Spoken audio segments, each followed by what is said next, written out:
2015 में रिलीज होती है एस राजामौली की pan India movie Baahubali the beginning. Film की लीड में थे प्रभास और बाहुबली ने प्रभास को पैन इंडिया में फेमस करा दिया। बट वो 2002 से ही तेलुगु सिनेमा में काम कर रहे थे। उनकी कुछ फिल्म को लोगों ने डब्ड वर्जन में देखा है, but Baahubali was a game changer. Baahubali के बाद प्रभास का करियर चेंज हो जाना चाहिए था, लेकिन होता उल्टा है। उनकी अगली फिल्म साहो एक एवरेज साबित होती है, राधेश्याम तो फ्लॉप हो जाती है एंड आदिपुरुष 700 करोड़ के बजट में एक मेजर डिजास्टर साबित होती है। पर फिर सालार एंड कल्कि ब्लॉकबस्टर होती है, लेकिन फिर से राजा साहब एक फ्लॉप साबित होती है। और राजा साहब के बारे में तो अपने पीजे भाई ने भी ये बोल दिया। मूवी के डायरेक्टर मिस्टर मारुति से एक 1-to-1 बात ये करना चाहता हूँ कि मैं आपको बताना चाहता हूँ कि आपको पिक्चर नहीं बनाने आती। आपने एक 450 करोड़ लेकर इतनी गंदी पिक्चर बनाई है कि मुझे शर्म आती है ये कहते हुए कि मैं फिल्में देखकर अपना पेट पालता हूँ। इतना मचाया इन्होंने जिसकी कोई हद नहीं। जहाँ पे एक टाइम पे तो भाई मेरा मुंह खुला का खुला तब रह गया जहाँ पे जब प्रभास को खुलेआम छिनाला करते हुए दिखाया जा रहा है। लेकिन प्रभास के करियर में ऐसा क्या हुआ, स्पेशली आफ्टर बाहुबली, कि उनकी मूवीज का बजट तो बहुत बढ़ गया, लेकिन बॉक्स ऑफिस और रेपुटेशन गिरती चली गई। तो मैं मुन्ना आज आपको इस वीडियो में बताऊंगा कि what went wrong with Prabhas. Prabhas के डाउनफॉल को समझने के लिए हमें उनके करियर का ग्राफ को समझना होगा। अब प्रभास कभी एक्टर बनना चाहते ही नहीं थे, उन्हें तो अपना रेस्टोरेंट स्टार्ट करना था। लेकिन जिस घर में वे पैदा हुए थे वे थे प्रोड्यूसर सूर्य नारायण राजू। उनके अंकल कृष्णम राजू एक तेलुगु स्टार थे, तो सिनेमा उनके चारों तरफ था। लेकिन एक प्रॉब्लम थी, प्रभास एक इंट्रोवर्ट नेचर के इंसान थे। उनका नेचर थोड़ा साइड टाइप का था। अपने अंकल को देखकर प्रभास में भी थोड़ी बहुत एक्टर बनने की इच्छा हुई, तो वे बीटेक की डिग्री के बाद पहुंच गए डॉक्टर सत्यानंद एक्टिंग इंस्टीट्यूट, जहां पे उनका सबसे पहला गोल था इनका साई नेचर उसे ब्रेक करना। अब इसी बीच जयनाथ परन एक स्मॉल बजट लव स्टोरी बनाना चाहते थे, वे भी एक फ्रेश फेस के साथ, और उनको मिलता है प्रभास। इनफैक्ट जयनाथ परस को तो ये भी नहीं पता था कि प्रभास एक स्टार का नेफ्यू है। अब प्रभास को मिलती है उनकी फर्स्ट फिल्म ईश्वर। मूवी अच्छी थी, पर मूवी एक फ्लॉप साबित होती है। फिर 2003 में आती है राघवेंद्र मूवी। इसमें प्रभास काफी कॉन्फिडेंट नजर आए थे, पर यह मूवी भी फ्लॉप हो गई। लेकिन उनकी अगली फिल्म ने तो टाइगर श्रॉफ का करियर बना दिया। फिल्म थी वर्षम, इसी का रीमेक बागी मूवी है।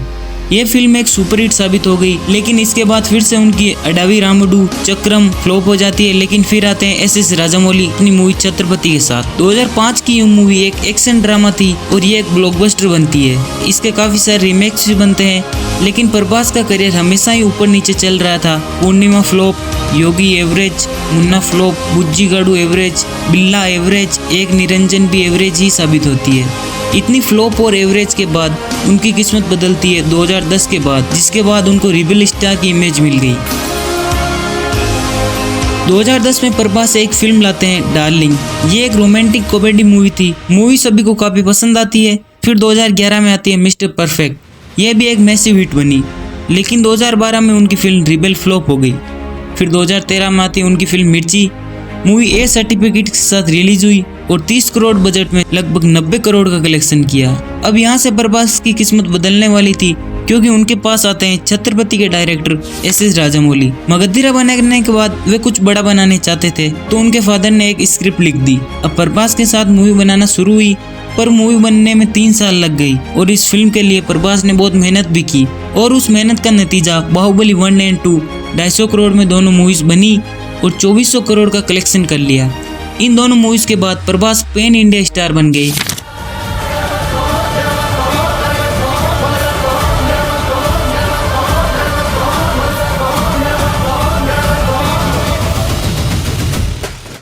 बाहुबली के बाद फैंस उनकी अगली फिल्म का बेसब्री से इंतजार कर रहे थे, पर उन पर एक कर्ज लग गया था, द बाहुबली कर्ज। बाहुबली के बाद प्रभास काम करते हैं सुजीत के साथ और मूवी लेकर आते हैं Saaho. Movie literally Hollywood level की थी, एक्शन, कोरियोग्राफी, सिनेमेटोग्राफी वगैरह, पर स्टोरी से यह मूवी पीछे रह जाती है और एक एवरेज साबित होती है। अब उनकी अगली फिल्म आती है राधेश्याम, जहां मूवी का बजट 350 करोड़ था, जिसमें से 100 करोड़ तो प्रभास की फीस ही थी। मूवी का सबसे वीक पॉइंट था story, narration and screen play, सब कुछ वीक, और मूवी सिर्फ 210 करोड़ ही कमा पाती है। इनफैक्ट फिल्म के फ्लॉप होने पर प्रभास ने अपनी फीस में से 50 करोड़ वापस भी कर दिए थे। लेकिन इसकी अगली फिल्म ने प्रभास के करियर में एक ऐसा दाग छोड़ दिया जिससे वे कभी निकाल नहीं पाए। यह मूवी थी 2023 की आदिपुरुष। यह फिल्म 700 करोड़ के बजट में बनी थी। पर वीएफएक्स, डायलॉग और बहुत से कारणों की वजह से मूवी एक डिजास्टर साबित होती है। प्रभास और डायरेक्टर ओम राउत को काफी नेगेटिविटी झेलनी पड़ती है। इसके बाद तो लोगों ने इसे बाहुबली कर्ज या राजामौली कर्ज तक कहना शुरू कर दिया था।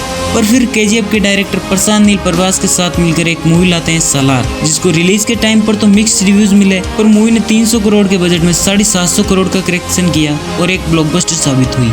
इसके बाद 2024 में एक मल्टी स्टारर फिल्म आती है कल्कि 2898 AD। फिल्म का बड़ा विजन, कैमियोज और महाभारत रेफरेंस की वजह से मूवी लोगों को काफी पसंद आती है और मूवी 1200 करोड़ कमाकर एक ब्लॉकबस्टर बनती है। लेकिन फिर आती है राजा साहब मूवी।